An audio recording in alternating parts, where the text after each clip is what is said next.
좀 죄송한 말씀이죠. 어리석었고요. 어리석었어요? 아니 낭만적으로 그렇게 하면 세상을 바꿀 수 있다고 생각했죠. 그러나 엄연한 현실은 그런 우리의 주장과 구호가 맞았지만 네. 세상에서 반응하는 방식은 저런 것들이 그냥 뭐 헛소리하고 있네 이런 직업을 받았다. 그러나 많은 분들이 국회에 들어가서 의정활동을 했거든요. 부딪히면서 싸우면서도 설득하면 이런 검찰 조직이 기득권이 해체될 줄 알았죠. 정말로 세상을 낭만적으로 본 것이죠. 지금 나이 들어서 다시 생각해 보니까 한 14, 15년 지났지 않습니까? 네. 야, 그때 더 지혜롭고 똑똑했어야 하는데, 그때 제도를 바꿨어야 하는데, 그래서 요즘 놀라는 것은요, 검찰개혁과 관련해서 이미 10년 전부터 수사와 기소를 분리해야 한다. 이런 이야기 수도 없이 있었지 않습니까? 네. 그때 왜 이러느냐. 그래도 국가기관으로서 자기의 본분을 다하면 충분히 가치가 있다라고 하는 것이 심지어 민주당 쪽에서도 많이 나왔단 말이에요. 네. 그것은 검찰을 봐주자는 이런 게 아니라 국가기관이 가지고 있는 독립성을 정치가 제도로서 너무 규율과 규제를 많이 하면 이것이 오히려 국가 발전에 저해가 된다. 이런 것도 지금 생각하면 다 낭만이었다는 거예요. 이들은 자신들의 본질이 뭔지 알고 권력을 잡고 나니까 자기 마음대로 하는데 아무도 몰랐다는 거예요. 우리는 운동했던 사람은 너무 낭만적이었고 현실 정치인들은 그래도 권한이 있으니까 설득할 수 있다고 착각했고 그런데 당해보니까 다 죽는 거예요. 다 죽어버렸지. 그런데 우리만 죽는 게 아니라 이 사람들 때문에 나라가 죽고 있는 거예요. 나라가. 그렇죠. 그래서 지금은 더 이상 용서해서는 안 된다. 반드시 제도를 바꿔야 한다. 얼마 전까지 제가 이런 이야기 듣기도 하고 하기도 했는데요. 그래도 괜찮은 검사들이 있지 않느냐 이런 거 있지 않습니까? 근본적으로 썩었기 때문에 그 부위가 워낙 깊고 넓기 때문에요. 전체 검찰을 살리기 위해서라도 이 제도는 반드시 수사와 기소에 대한 것은 분리하고 정리해야 한다. 네. 그래서 다수 검사가 괜찮기 때문에 그래도 전체를 욕되게 하지 마라 이런 말도 지금 필요 없다는. 아무도 저항도 안 하고 말도 안 하는데요. 아무도 비판 안 하는데요. 다 거기에 힘이 없어서 수그리고 가든 아니면 말하고 싶지만 형편이 안 돼서 말을 못 하건 그냥 다 따라가잖아요. 거짓과 위선과 허위에 따라가는 그 조직을 네. 그 사람이 양심 있다 이렇게 얘기할 수 있습니까? 당장 갈아엎어야 되죠. 그러니까 양윤서님께서 전기현 대표님 보수 진보를 떠나서 대한민국을 올바른 길로 나아갈 수 있도록 끊임없이 목소리를 내주시기 바랍니다. 응원합니다. 이러셨는데 이러다가 잡혀갈 수도 있겠죠. 잡혀갈 수도 있겠죠. 근데 이분은 맨날 이런 목소리를 내긴 하는데 문제는 내기만 한다는 거죠. 되게 순진해요. 갑자기 웬? 되게 좋은 말 많이 하고 되게 사고방식이 올바른 사람인데 저는 참 안타까운 게 올바라 진짜 바른 사람이에요. 바른 사람. 그래서 결과적으로 그 바른 마음이 어떤 결과를 얻게 되느냐. 난 아니라고 본다고요.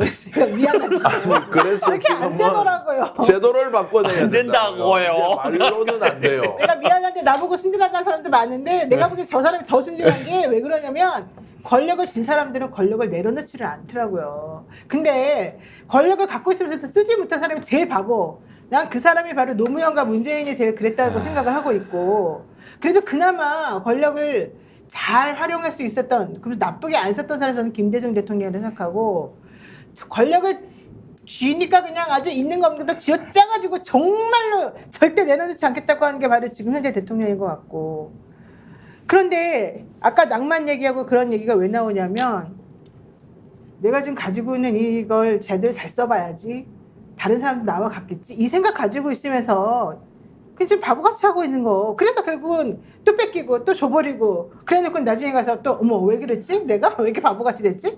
이러면서 한탄하고 지금 이게 우리 모습이라서 그러는 거 아닙니까? 아, 근데 전 참 답답했던 게 어떤 거였냐면 네. 그런 거 말씀하시는 거잖아요. 네. 노무현 대통령 때 왜 권력을 다 나눠줘가지고 나눠주고, 문제가 네. 있었냐고 얘기하면서 자, 탈탈 털어서 저 아주 악랄한 종자들을 갖다가 박살을 내야 되는 것이 맞다라고 얘기했는데요.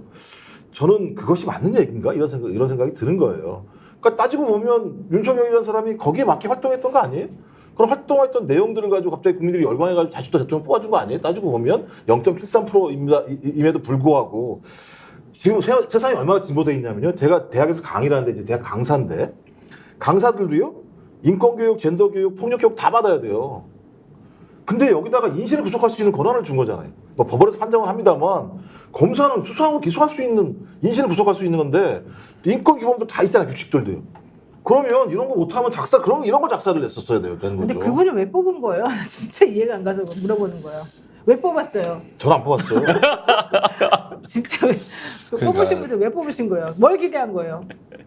저도 안 뽑았어요. 하여튼. 아니 이제 근데 두 가지가 있었죠. 뭐 그 당시 제가 말씀하셨던 것처럼 네. 지금이야 다시 많은 국민들이 생각합니다만 문재인 정부가 공정했는가라고 하는 부분에 대해서 특히 이제 조국 지금 당 대표 문제와 관련해서 거기에 대해서 중도층 같은 경우가 못 믿겠다, 문재인 정부에 대해서. 또 하나가 이제 문재인 정부를 왜 못 믿었어요? 조국 대표가 뭐 잘못했다는 것 때문에? 아니요, 이제 조국 대표가 했던 행태와 관련해서 네. 그 당시에 있는 국민 중도층들 같은 경우는 그거 예를 들어 상식적이지 않은 거 아니야라고 판단했던 사람들이 많았었는데 네. 그것을 옹호해주는 모습 때문에 중도층 여론들이 좀 소위 한쪽으로 갔던 게 사실이고, 또 더 중요한 문제는 이제 부동산 문제였었죠. 네. 부동산 문제가 터지면서 이제 민생 문제랑 공정 문제와 관련해서 문재인 정부에 대해서 중도층들이 상당히 좀 이반한 측면들이 분명히 있었고, 그 이반한 측면들에 맞게 정책들이나 진정성들을 보여줬어야 되는데 그런 부분들에 대해서 적어도 2022년 3월 선거까지는 중도층 자체가 그 부분에 대해서 신뢰하지 않았던 측면들이 꽤 컸던 거죠. 네. 그래서 이제 정권이 넘어갔던 측면이 있는 건데,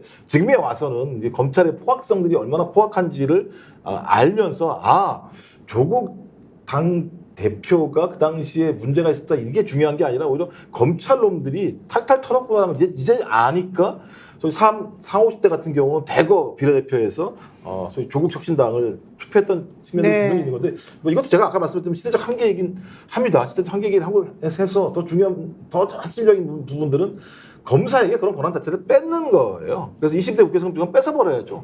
기소청으로 하고 그다음에 수사는 국가수사본부로 하든지 해서 소위 이 한 집단에게 무소불위의 권력을 주면 이런 일이 발생한다라는 것들을 우리 국민들이 다 목도했으니까 그걸 바꿔내야죠, 무조건. 아니 근데 그거를 문재인 대통령 때도 사실은 검찰개혁 하겠다고 너무 권력을 많이 주니까 그런 행동한다, 그렇게 다 얘기했잖아요. 근데도 못 뺏었잖아요. 그러니까 기득권이라고 하는 게 얼마나 센 권력인지를 우리가, 언론하고 검찰 권력이 얼마나 센 것인지를 우리가 몰랐던 거예요. 그러니까 우리가 너무 허술하게 생각했던 거예요. 그분들이 얼마나 이 그립이 얼마나 센지를 모르고 있었던 거예요. 그럼요. 그걸 잃어버리게 되면 근데 지금 우리가 할 수 있을까요?